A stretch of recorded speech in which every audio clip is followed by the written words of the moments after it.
কিয়ামতের ময়দান যেদিন কায়েম হয়ে যাবে, মানুষগুলো বেকারার হয়ে যাবে, সেদিনও আল্লাহ তাআলা তার মুহাব্বতের বান্দাদেরকে আগে সম্বোধন করবেন, ইয়া আইয়াতুহান নাফসুল মুতমাইন্নাহ ইরজিই ইলা রাব্বিকি রাদিয়াতাম মারদিয়াহ ফাদখুলি ফি ইবাদি ওয়াদখুলি জান্নাতি।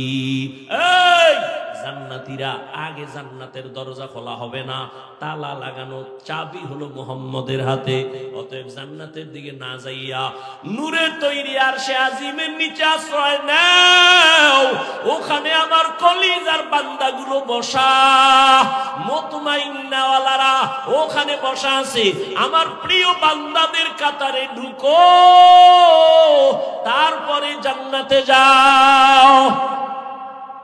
আগে আমার বান্দাদের মধ্যে ঢুকো, আমার বান্দাদের প্রিয় যারা সেখানে আছে। ইয়া আইয়াতুহান নাফসুল মুতমাইন্নাহ ইরজিই ইলা রাব্বিকি রাদিয়াতাম মারদিয়া ফাদখুলি ফি ইবাদি ওয়াদখুলি জান্নাতি। ভাইরা আমার, নবী বান্দা বললে খুশি, এই জন্য এখানে বান্দা বললেন।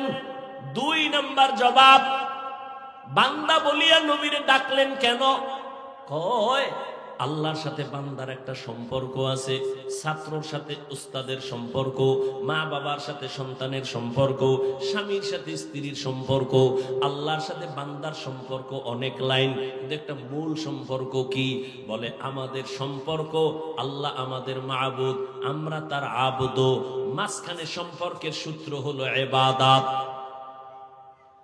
ইবাদত আমার আল্লাহর দেওয়া, এটাই আমাদের সম্পর্ক গাঢ় বানায় ইবাদতের দ্বারা। এজন্যই তো যারা ইবাদত করে তারা বান্দা বা আবুদ বা আবেদ। যার ইবাদত করে তিনি মাবুদ, আবদ আবেদ যাইতেছে মাবুদের কাছে। এই জন্য এখানে বান্দা শব্দ বললেন। আর সারা দুনিয়ার মধ্যে আল্লাহর যত ইবাদত করনেওয়ালা আছে, শ্রেষ্ঠ ইবাদত করনেওয়ালা আপনার আমার নবী রাহমাতুল লিল আলামিন। কেমন মায়ার নবী, কেমন ইবাদত করনেওয়ালা। আম্মা জান আয়েশা রাদিয়াল্লাহু তাআলা আনহাকে সাহাবায়ে কেরাম একদিন প্রশ্ন করলেন, আম্মা জান নবীজির আশ্চর্য দুই একটা ঘটনা আমগো শুনান তো। আম্মাজান পাল্টা প্রশ্ন করলেন, নবীজির কোনটা আছে যেটা আশ্চর্য না? রহমতের নবী এমন কি ঘটনা আছে যেটা আশ্চর্য না? সবই তো আশ্চর্য। তবে শোনো, একটা ঘটনা মাত্র শুনাই, বলবো? আল্লাহ কবুল করেন। আম্মা জান আয়েশা রাদিয়াল্লাহু তাআলা আনহা বলেন, ও পর্দার আড়ালের আম্মা জানেরা, আম্মা জান আয়েশা রাদিয়াল্লাহু আনহা বলেন, আমি একদিন এশার নামাজ পড়ে হুজরায় বসা, এশার নামাজের পরে রহমতের নবী আসলেন। রহমতের নবী আসা মাত্র আমার ঘর আলো হয়ে গেল। নবীরে দেখি মুস্কি হাসতেছেন, আর আমারে কয়, ও হুমায়রা। ইয়া রাসূলুল্লাহ লাব্বাইক, আজকের রাত্রটা আমার একটু ছুটি দিবেননি? আজকের রাত আমাকে একটু ছুটি দিবেননি? কে কয়? দেখছেন কে কয়? নবী। কারে কয়? আয়েশা রাদিয়াল্লাহু আনহাকে বলেন, আজকের রাত আমার একটু ছুটি দিবেননি? আপনারা চাননি ছুটি? হ্যাঁ, কি এর ছুটি? আউলা জাউলা দৌড় টেলিফোন করলে বলে, এই সময় টেলিফোন কেন, খবর আছে। রহমতের নবী, উম্মতের আদর্শ। আম্মা জানকে বলেন, নবী বললেন, ও হুমায়রা আমাকে আজকের রাতের ছুটি দিবেননি? আম্মা জান কয়, ভাবতেছিলাম নবী বোধহয় অন্য কোন বিবির ঘরে হয়তো যাবেন। আমি হাসি দিয়ে বললাম, ইয়া রাসূলুল্লাহ, সব সময় ভয়ে থাকি, আমার বয়স কম, কখন জানি না জান অজান্তে বেয়াদবি হয়, আপনি আমার কাছে অনুমতি চাইবেন, আর আমি বলবো না, তা কেমনে হয়? আমি মনে মনে ভাবলাম নবী বোধহয় অন্য বিবির ঘরে যাবেন, কিন্তু রাতের গভীর আমি আয়েশা ঘুমের বাহানা করে শুয়া পড়লাম, নবী বোধহয় অন্যের ঘরে যাবেন। হঠাৎ করে আমি খেয়াল করে দেখলাম আমি ঘুমের বাহানাই আসি, নবীজিরে দেখতেছি আমার হুজুরার পাশে রহমতের নবী নামাজে দাঁড়ায় গেলেন। মায়ার নবী কারো ঘরে আর গেলেন না, রহমতের নবী নামাজে দাঁড়াইলেন। নামাজে দাঁড়াইয়া একা একা গোপনে কি যেন পড়েন, সূরা কেরাত শুরু করলেন, আলহামদু পড়তেছেন। আমি আয়েশা কান লাগায় শুনতেছি, নবী অঝোর দাঁড়ায় কাঁদতেছেন। কান্না করতে করতে নবীজির দাড়ি মুবারক বেয়ে বেয়ে চোখের পানিগুলো পড়তেছে, নবীর কান্না। আলহামদু সূরাটা শেষ, এরপরে নবী সূরা বাকারা শুরু করলেন। ভাবলাম আমার নবী বোধহয় কয়েক পৃষ্ঠা পইরা রুকুর মধ্যে যাবেন, কিন্তু না, সাহাবারা। আমি আয়েশা খেয়াল করতেছি নবী পুরা সূরা বাকারাই শেষ করে ফেললেন। নবী পড়তেছেন আর কাঁদতেছেন, পড়তেছেন আর কাঁদতেছেন। নবীজির কান্নায় বুক ভেসে যায়, দাড়ি ভিজে ভিজে পানি পড়ে বৃষ্টির মতো।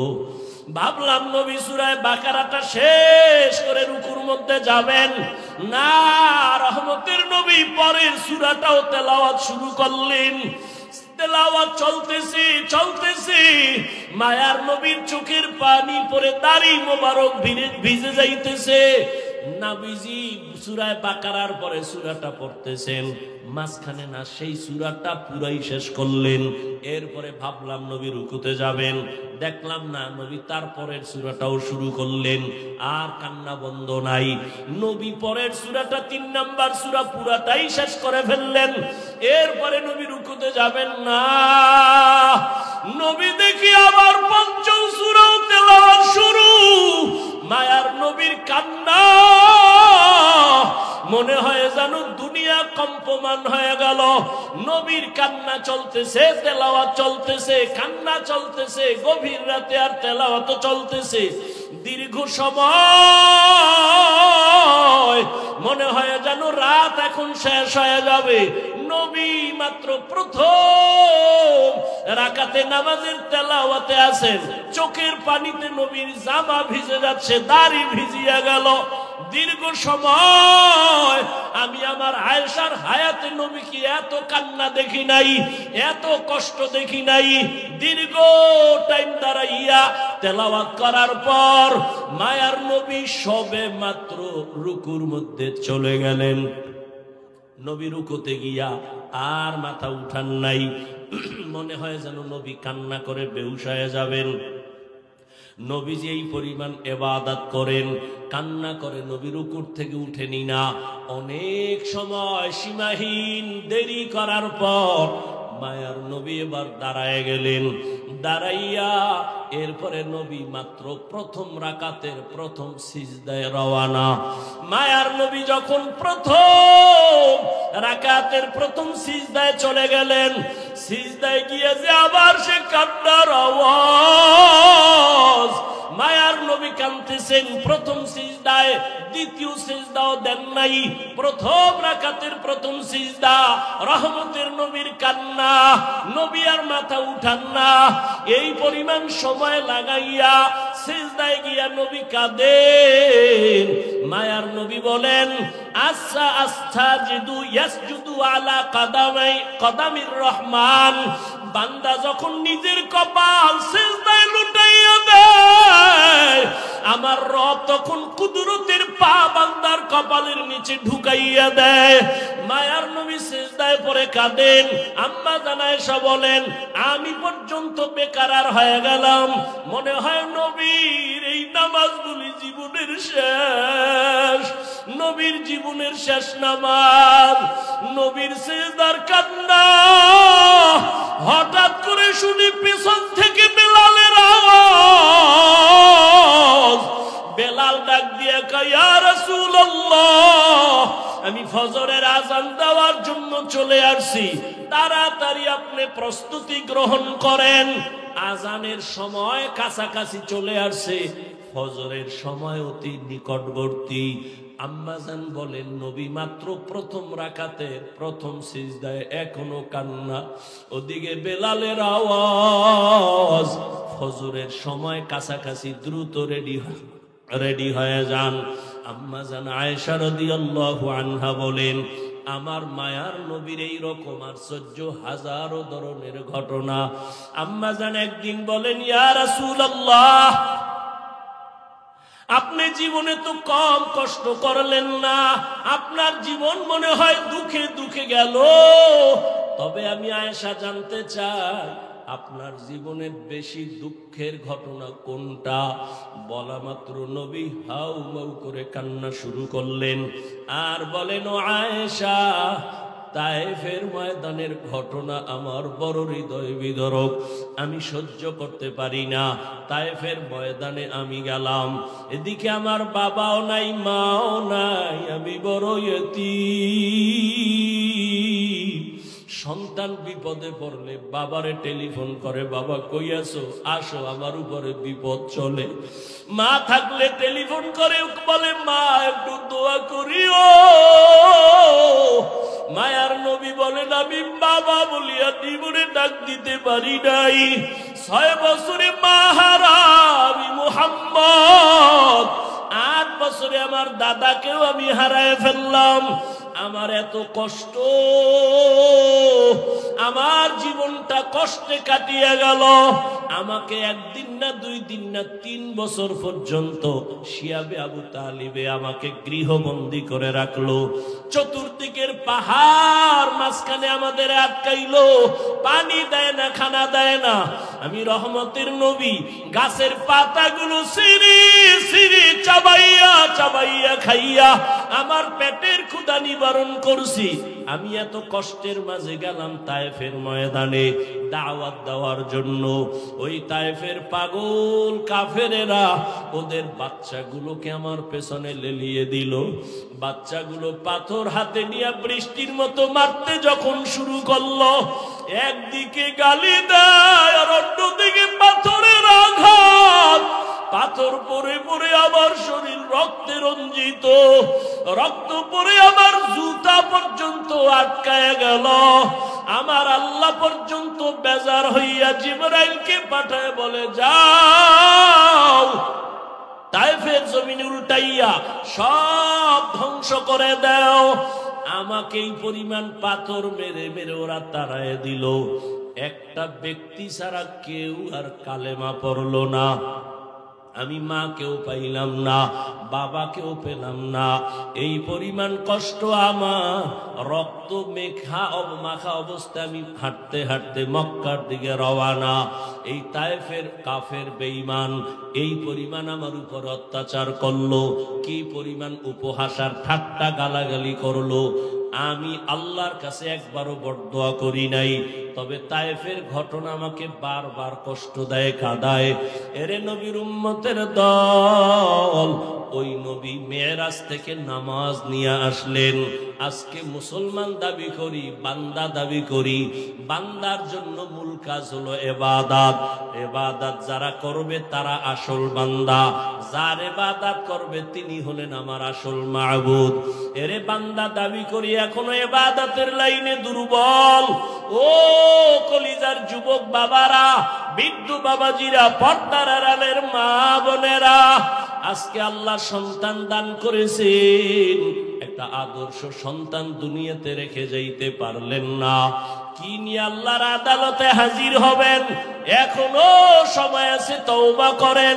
ও যুবক, স্কুলে পড়ো, কলেজে পড়ো, চাকরি করো, ব্যবসা করো, তোমার মতো কত যুবক দাড়িওয়ালা নামাজির অভাব নাই। স্কুলে পড়িয়াও নামাজ বাদ দেয় না, চাকরি করে নামাজ ছাড়ে না, ব্যবসা করে নামাজ ছাড়ে না। বলো বাবা, তুমি কেন নামাজ পড়তে পারো না? জীবনে আর কতদিন এভাবে গুনাহ করবা? আজরাইল ধাক্কা দিলে আর থাকতে পারবা না। এরে পর্দার আড়ালের আম্মা জানেরা, বোনেরা, আপনার মতো কত মা এখনো আছে পর্দা করে, স্বামীর মাল হেফাজত করে, মোবাইলে সময় নষ্ট করে না, আল্লাহর মোহাব্বত নিয়ে স্বামীর মাল হেফাজত করে। আপনি কেন পারবেন না? একটা আদর্শ সন্তানের মা হইয়া কবরে যান। আপনার সন্তানের ব্যবহারে যেন কোনদিন কোন মুরব্বী কষ্ট না পায়, আপনার সন্তানের আচরণে কোনদিন যেন মা বাবা আলেম ওলামারা কষ্ট না পায়। আপনার সন্তান ডাক্তার হবে, তবে বেয়াদবি যেন না করে। আপনার সন্তানকে ইঞ্জিনিয়ার বানাবেন, কোনদিন যেন খারাপ আচরণ না করে। মানুষ তখন দোয়া করবে।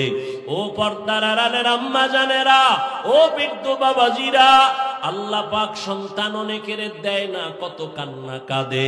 আর আল্লাহ আপনাদের সন্তান দান করেছেন, একটা সন্তান যে কোরআন তেলাওয়াত করে দোয়া করবে, এমন সন্তান তৈরি করতে কি পারলেন না? দুনিয়াতে যত ভালো সন্তান আছে, মা বাবার দোয়া, মায়ের অবদানের কারণে। মদিনাতুল মুনাওয়ারা থেকে ভারতের জমিনে আসছেন এক আল্লাহর বান্দা, কালেমার দাওয়াত নিয়া। নাম আপনারা সবাই জানেন, খাজা মুঈনুদ্দিন চিশতি আজমিরি রহমাতুল্লাহ আলাইহি। ভারতের জমিনে আসিয়া ভারতবর্ষে দাওয়াত দিলেন। দাওয়াত দিয়া দিয়া লক্ষ লক্ষ বিধর্মী কালেমা পড়লো। খাজা মুঈনুদ্দিন বড় আনন্দিত। একদিন মায়ের সামনে খুব আনন্দ করে, মা ডেকে বলে, খাজা মুঈনুদ্দিন এত আনন্দ কেন করো? বলে, মা আল্লাহর শুকর, ভারতের ভেতরে লক্ষ লক্ষ বিধর্মী, আমি মুঈনুদ্দিনের হাতে কালেমাওয়ালা মুসলমান হয়ে গেল। মা ডাক দিয়া কয়, বাবা মুঈনুদ্দিন, এগুলো তোমার অবদান না, সব হলো আমি মায়ের অবদান। খাজা মুঈনুদ্দিন চিশতি বলে, আম্মা জান আপনার অবদানটা কি? মা চোখের পানি ছেড়ে কাঁদে আর কয়, বাবা তুই যেদিন আবার গর্বে আসছো, আমি আল্লাহর কসম করে বলি একটা রাত ঘুমাই নাই। আমি সিজদায় পড়ে রাতের গভীরে মাওলার কাছে কান্না করে দোয়া করেছি আর বলছি, ও দয়ার মালিক, আমার গর্বের সন্তানটাকে তুমি তোমার ওলি বানাইয়া পাঠাইয়া দিও। এক রাতও কান্না বন্ধ করি নাই। ও বাবা মুঈনুদ্দিন, দুনিয়াতে আসার পর আমি মা তোরে যতদিন বুকের দুধ পান করাইছি, আল্লাহর কসম একটা ফোঁটা দুধও আমি তোর মুখে বিনা অজুতে দেই নাই। আমি অজু সহকারে তোর মুখে দুধ দিয়েছি। বাবা আমার অবদান আর চোখের পানি না থাকলে তুমি কামিয়াব হতে পারতা না। ও আমার আদর্শ নগরের যুবক বাবারা, পায়ে হাত রেখে বলছি, রে বাবা, ওই মা বাবা যারা এখনো বেঁচে আছে, দোয়া দাও। আল্লাহর কসম, ওই মা বাবার চোখের পানি আর দোয়া ছাড়া আমি হাফিজুর রহমান এই চেয়ারে বসতে পারি নাই। ওই মা বাবার চোখের পানি আর দোয়া ছাড়া তুমি টাকার মালিক, বাড়ি গাড়ির মালিক হতে পারো নাই। ওরে এখনো যার মা বেঁচে আছে, দোয়া নিও। ওরে মোনাজাতের পরে অনেকে বাসায় চলিয়া যাবা, অনেকে গিয়া মা বাবারে ডাকবে, দরজা খুলবে। আর একদল এখানে কিছু আল্লাহর বান্দা আছে বড় ইয়তীম, আর জীবনে মা বলে ডাক দিতে পারবে না, আর জীবনে বাবা বলে ডাক দিতে পারবে না। সবাই যখন মা কইয়া ডাক দেয়, ওই যার মা নাই তার কলিজাটা ছিঁড়িয়া যায়। ওরে সন্তান যখন বাবা বলিয়া ডাক দেয়, যার বাবা নাই ওর কলিজাটা ছিঁড়িয়া যায়। ওরে একদিন ঈদের নামাজ পড়ি একটা যুবক কবরের কিনারায় দাঁড়ায় দাঁড়ায় কান্না করে। ও যুবক, ঈদের আনন্দ বাদ দিয়া কাঁদো কেন? বলে, গত ঈদে আমার মা আমার মাথায় হাত বুলাইয়া দোয়া করেছে, আমার বাবারে পাশে নিয়ে নামাজ আদায় করেছিলাম। আজকে যখন ঈদের নামাজের জন্য ঘর থেকে বের হইতেছি, হঠাৎ আমার কথা মনে পড়ে গেল, আমার মা আমার মাথায় হাত দিয়া দোয়া করবেন। হঠাৎ মনে পড়িয়া দেখি মায়ের বিছানাটা খালি, আমার মা সাদা কাফনে কবরে পড়ে আছে, আমার বাবাও নাই, আমি বড় ইয়তীম।